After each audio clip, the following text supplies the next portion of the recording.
Hello hello, je reviens aujourd'hui avec une nouvelle vidéo. Désolée à ceux qui s'attendaient à quelque chose sur mon nez, mais ce sera pas le sujet d'aujourd'hui. Je vais vous parler de l'école internationale Tunon. C'est l'école que j'ai suivie pour mes études d'hôtesse de l'air. Pour que vous sachiez où aller directement dans la vidéo en fonction de ce qui vous intéresse, je vous mets en barre d'infos le temps en fonction de ce que... En premier temps, je vais parler de la présentation de l'école, de en quoi elle consiste, du prix de l'école, ensuite de l'uniforme, ensuite des cours et de comment se constitue une année, ensuite de la formation au CCA, c'est ce que j'ai dû prendre pour faire hôtesse de l'air.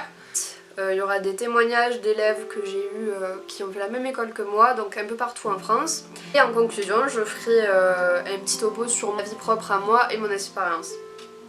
La présentation de l'école.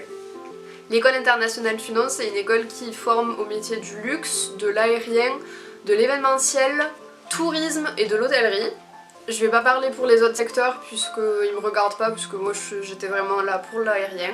De toute façon, vous verrez que tout se rejoint un peu, donc vous pouvez rester là même si votre but n'est pas de devenir hôtesse de l'air ou steward. Il y a beaucoup d'écoles en France, il y en a même en Suisse, et je sais qu'ils comptent se propager un peu à l'étranger dans le futur. C'est une école qui nous forme à des bachelors, donc c'est des diplômes en 3 ans, à part pour les hôtesses de l'air où du coup on reste que 2 ans, à part si on veut rester 3 ans, et du coup suivre un autre cursus que celui de l'aérien. C'est un peu brouillon, ça l'est encore pour moi, vous inquiétez pas. Pour d'autres formations, dont le luxe il me semble et l'événementiel si je dis pas de bêtises, c'est en 5 ans, c'est des masters, 5 ans, 4 ans. Entrons dans le vif du sujet, donc en premier temps je vais vous parler du prix de l'école. T'as le droit de dire ça ou pas? De quoi? Le prix, t'as le droit de le dire? Ouais. Bah oui, il est public le prix. Ouais, vas-y. Donc puisque c'est une école qui est privée, c'est forcément payant. Et il faut savoir que vous n'avez aucune aide de financement ou des bourses ou quoi que ce soit en étant dans cette école. Donc le seul moyen d'être un peu aidé, c'est de faire un prêt à la banque. C'est ce que j'ai fait. Donc grosso modo, une année à Tunon, ça va vous coûter entre 5 000 et 6 000 euros, mais c'est sans compter beaucoup de choses. Donc déjà, vous avez les frais d'inscription à l'école qui sont de 500 euros. Et vous devez aussi payer l'uniforme, donc pour les filles il coûte 240 euros.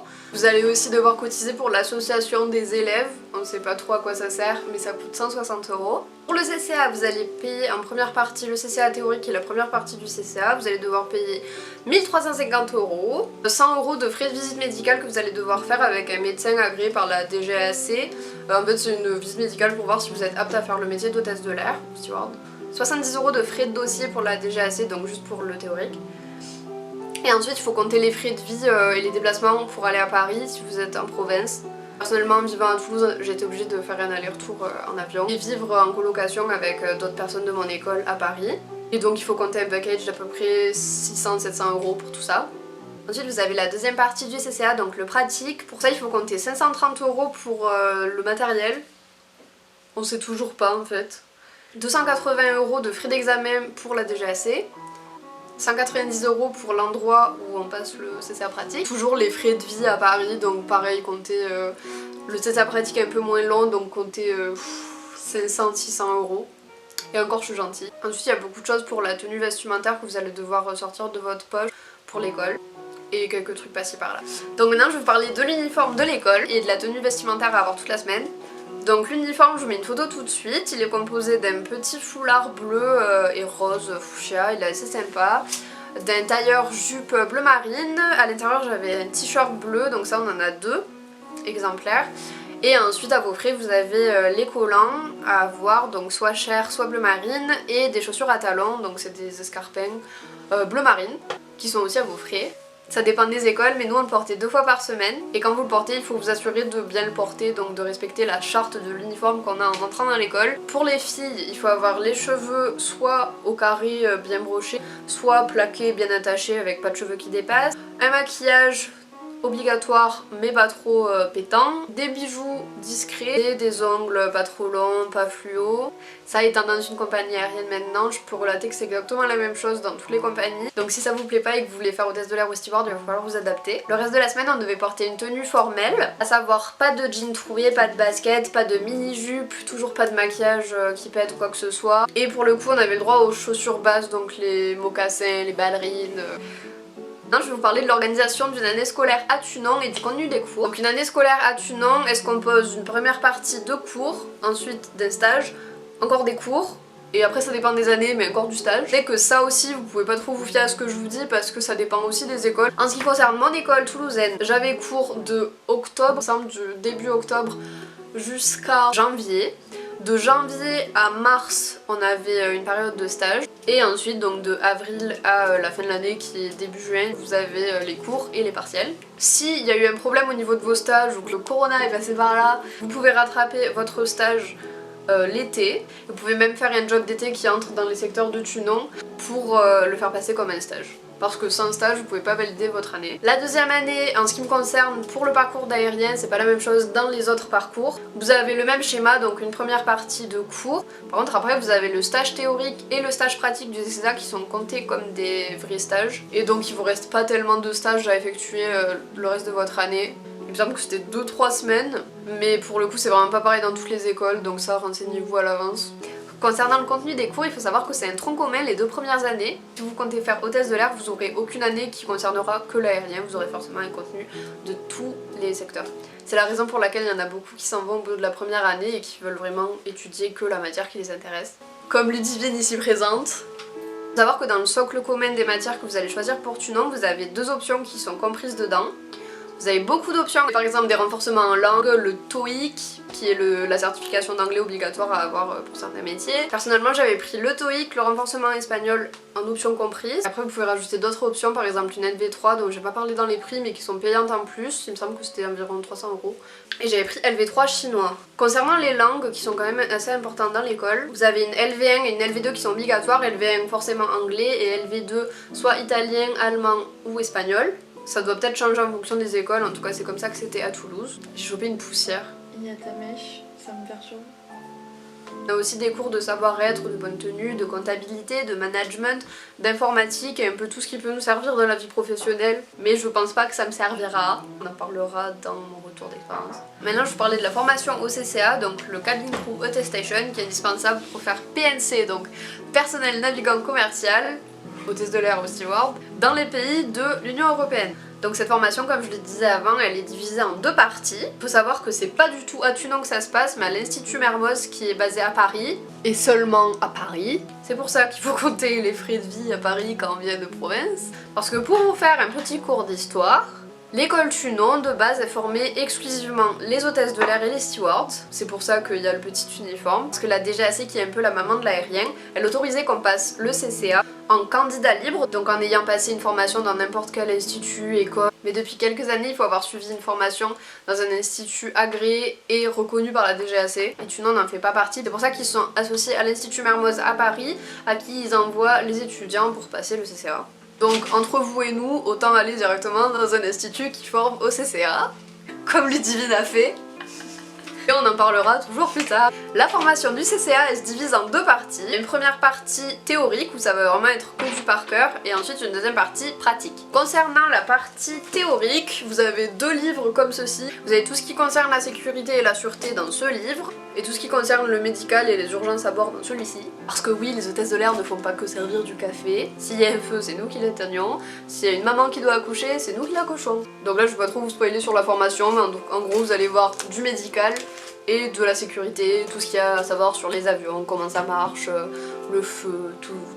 Pour la partie pratique, le livre est un peu plus petit, c'est normal parce que pour le coup ça peut être du broche de crâne, mais vraiment du pratique, et vous allez plus vous servir de vos mains que de votre cerveau. Je dis ça, mais il a bien souffert pendant la partie pratique. Vous allez devoir aussi aller dans la piscine pour sauver les gens, les mettre dans un canot de sauvetage, éteindre des feux. Bref, c'était super cool la partie pratique, et ça c'est pendant 2 semaines. Ah oui, et la partie théorique c'est pendant 1 mois. Donc c'est ça, ça se passe dans plein d'instituts différents. Vous avez Mermoz, donc qui le fait indépendamment de Thunon. Aéroschool, où Ludivine est allée. L'Aiguillard, il y a l'ESMA à Montpellier il me semble. Enfin il y en a plein, vous cherchez sur internet. C'était tout pour le CCA. Maintenant on va parler des témoignages que j'ai eu d'autres élèves sur l'école. Le retour des élèves avec ces témoignages va vous avancer sur mon propre avis, mais je vais essayer un peu de vous traduire ce qu'ils veulent dire par tous les témoignages que j'ai eu. Quelques-uns que j'ai supprimés, ça par exprès. N'oublie pas de parler de l'organisation qui est dingue. En effet, l'organisation dans l'école était pas folle. Il me semble que c'est même pas quelqu'un qui était à Toulouse qui m'a envoyé ça, donc ça veut dire que c'est un peu pareil dans toutes les écoles. Dans le sens où on va vous dire quelque chose par là, on va vous dire quelque chose de différent par là, on va vous dire quelque chose au dernier moment par là. Ouf, faut s'accrocher. Tu sais que j'allais faire exactement la même story. parce que j'avais fait une story où j'étais pas forcément très contente de l'école. Et c'est encore quelqu'un d'une école haute part en France. Hahaha, à fuir. Je pense pas que j'ai à commenter ça. Ma jupe où je nage dedans, comme je disais, l'uniforme, ça dépend des personnes un peu. C'est la pire école, je pense pas que j'ai à commenter non plus. J'aime pas la différence, autisme, etc. Vraiment de la merde. Aussi quelqu'un d'une autre école. En répondant à ma story où je me lâche un peu sur l'école, il y a quelqu'un qui a répondu: bravo ma princesse, je suis avec toi et merci de libérer la parole. On s'est tous fait écouter. Désolée pour le changement de plan, je dois filmer avec mon téléphone parce que j'ai plus de batterie. Donc j'en étais. La communication qui n'est pas présente, ça rejoint un peu l'organisation, c'est que personne ne communique entre eux, donc c'est un peu le bazar. Instagram vs réalité. En effet, j'en parlerai après dans mon avis personnel, mais l'école nous pousse vraiment à afficher la perfection sur des photos qui sont après publiées sur leur Instagram et qui reflètent pas forcément la vérité à l'école. Le peu de contenu des cours pour une école si chère. En effet, ça dépend des avis, mais c'est vrai que les cours correspondent pas forcément à nos attentes pour un prix si élevé. École, pas entreprise. Alors ça par contre, je sais pas ce que ça veut dire. École pas égale entreprise. Quelqu'un d'autre, donc ça c'est d'une autre école, c'était pas le cas dans mon école, qui me dit les directrices qui font semblant d'être malades pendant 2 mois et qui reviennent bronzées. Pour Tunon Paris, pour le coup, on se tape des partiels sur toutes les matières MDR. Alors ça oui, pour le coup, c'est pareil dans toutes les écoles, c'est qu'à partir du moment où vous êtes en tronc commun, donc les 2 premières années, vous avez des partiels sur toutes les matières. J'ai fait 1 an à Tunon Toulouse et j'avoue que j'étais grave déçue de cette école. C'est le cas de beaucoup de personnes qui partent au bout d'1 an, parce que ça vend un peu du rêve au début, puis finalement c'est pas forcément ce à quoi on s'attendait. Si communication égale 0, empathie 0, aide 0, j'ai pas à commenter non plus. Les menaces faites aux étudiants, on peut pas te valider ton année parce que... Donc ça oui, c'est vrai qu'il y avait beaucoup de chantage. Pas forcément dans mon école, mais j'ai entendu beaucoup d'élèves d'autres écoles en France qui m'ont dit qu'ils avaient reçu du chantage par rapport à la validation de leur année. Quelqu'un d'autre qui me dit il y en a tellement en parlant des problèmes à Tunon. J'ai un avis positif d'une élève en Suisse qui dit: alors certes on paye plus cher qu'en France mais ça a rien à voir avec vos remarques. C'est vrai, moi je suis à Genève et c'est totalement différent de la France. Donc go aller à Genève pour avoir une vraie année d'études. On attend toujours les stages de rêve à Disney World aussi, parlons pas des locaux de Toulouse. Alors par rapport aux partenariats et aux stages qui se sont proposés pour faire de la pub un peu à l'école quand vous allez rentrer, ils vont vous vendre du rêve clairement. Ils vont vous assurer que si vous êtes dans l'aérien, vous allez forcément faire des stages en aérien, alors que pas du tout. Beaucoup de partenariats qui sont exclusivement pour les Parisiens, qui sont pas forcément à mettre en avant pour les écoles de province, puisque ça nous entraîne à nous inscrire à l'école pour au final pas avoir ce qu'on a signé pour. J'ai les cheveux bouclés, elle m'a dit que mes cheveux devaient changer. Donc oui, comme je disais tout à l'heure, la différence et l'originalité n'est pas forcément acceptée dans cette école. L'utilisation des ressources des élèves pour ne pas dire exploitation. Alors ça oui, j'en ai entendu parler, que ce soit dans mon école ou dans toutes les écoles de Tunon. À partir du moment où vous faites un stage avec un partenaire qui est assez haut placé, un bel hôtel ou une belle boutique de luxe ou quoi que ce soit qui pourrait dorer l'image de l'école, l'école va vous demander par exemple de prendre des photos qui vont après poster sur Instagram, comme si c'était un peu grâce à eux qu'on avait eu ces stages, alors que non.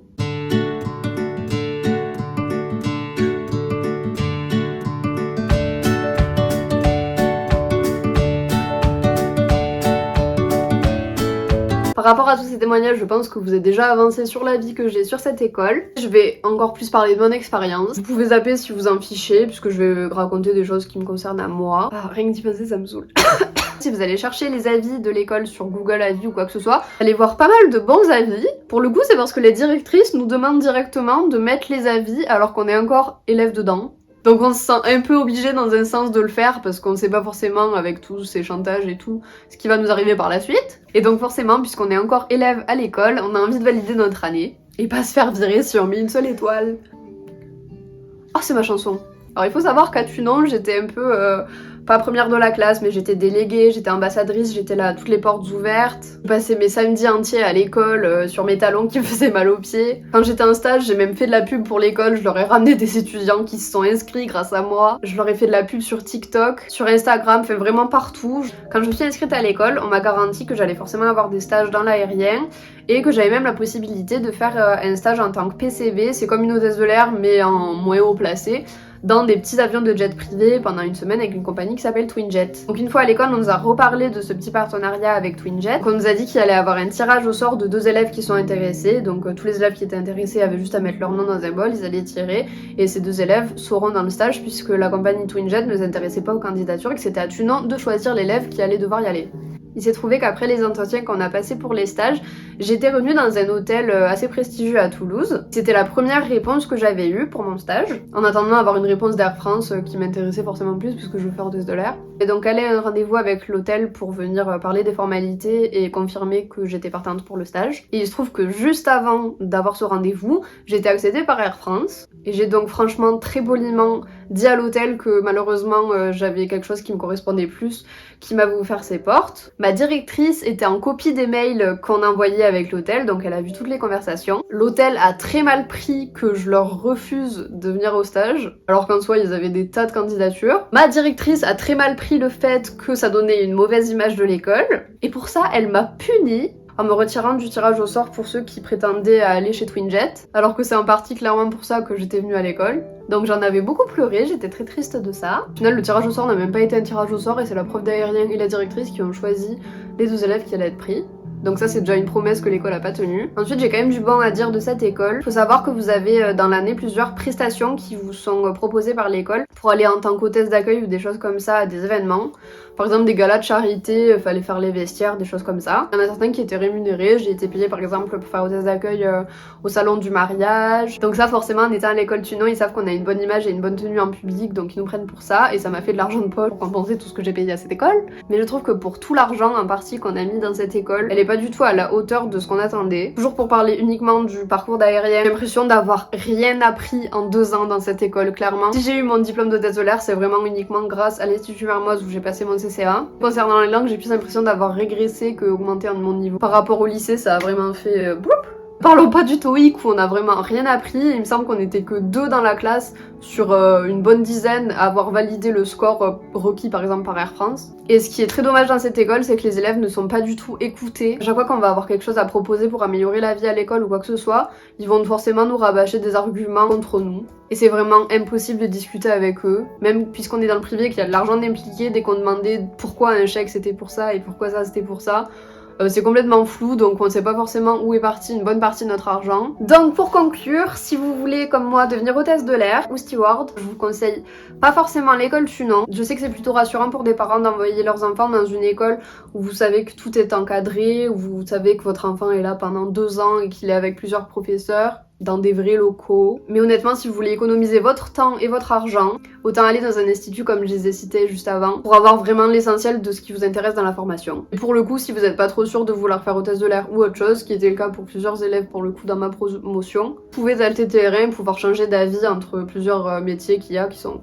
proposés par les secteurs d'enseignement à Tunon. Et voilà, j'ai quand même passé 2 bonnes années à Tunon dans le sens où j'ai rencontré plein de personnes et des professeurs qui vont rester dans mon cœur très longtemps. J'espère que cette vidéo vous a plu. Si vous avez des questions, comme d'habitude, n'hésitez pas à venir me parler sur Instagram. Et si vous n'êtes pas d'accord avec moi ou que vous êtes d'accord, je vous invite à vous exprimer dans les commentaires. Gros bisous!